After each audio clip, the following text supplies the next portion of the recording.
Good evening, this is Bruce and welcome to my shop. I'm not sure whether to call this Get Her Out 20 or the case of my jaw dropped or massive damage, but whatever, we'll swing around here. I've already got one little movie prior to that was on site that showed this, but I'll show it to you on the photo.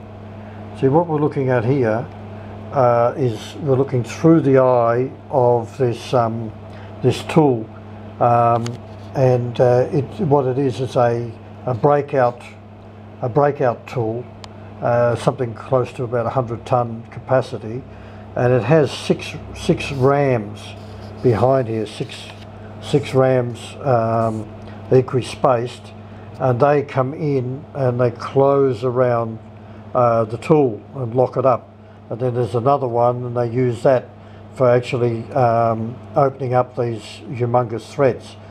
Now the problem is a bit of wear and tear. What we have is on the end, there's the top of the cylinder, and on the cylinder it has a cap or a jaw holder, and this is a jaw holder here, and on the other side of it you can see that's where it sits in.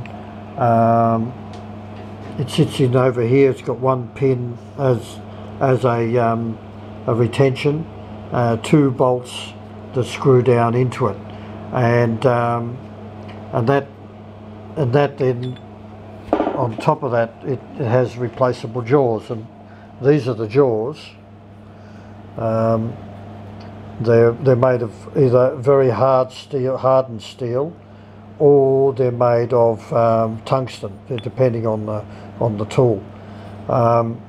So they've got a bit notched out of one end, as you can see here, notched out of that end, and that end should come up into here and stop, and then the retention, I'll show you, come back out, that should slide in nice and comfortably all the way down to the end, and then the retention is via this bush here with a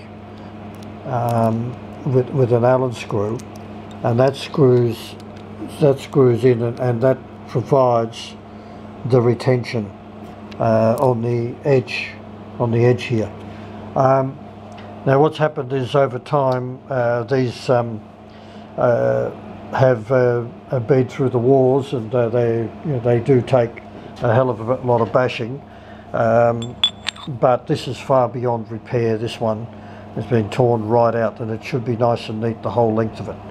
And we have over here four more. There's a fifth one, but I've set up four at the moment, and what I'm going to do is I'm going to clean up the tops of them, and clean up a bit. Now these are, I'm not going to be able to make a perfect job of this. I've got to make 6 new ones, and this one definitely has to be replaced. So here I have some 4140, and I'll start machining that up, and I'll probably make some movies on that.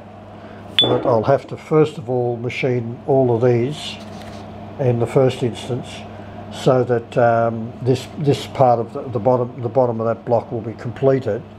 I'll then probably do all of the rest of this, and then see how I can get this in the bandsaw, and bandsaw most of this wedge shape off.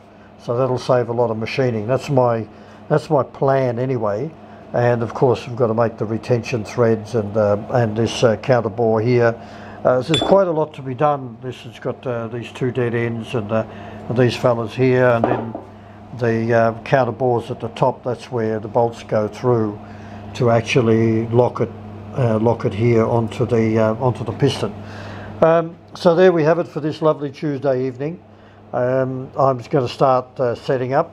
This started off as Get Her Out 20. When I was asked to remove these retention screws in order to be able to get the old broken jaw bits out and replace them. However, it's become far more than that. Here's one of the retention screws that all I simply did was, instead of battling it and it was all bent and twisted, was I just drilled through to the point where I could release it off the bolt, break it, break the bolt off, so that we could at least get the jaws out, so that we could get the jaw holder, get that to these two retention bolts and get the jaw holders off. Here's two that I used my my trusty easy out with, and broke those two off by drilling a hole, bashing the easy out in, and I quickly turned it around and did the other side as well. So I've got to clean those up and get those off and get it back into my kit. So there we have it. Tuesday, I suppose dinner's going to be on the table soon. I might just start with this, and we'll see you when we see you.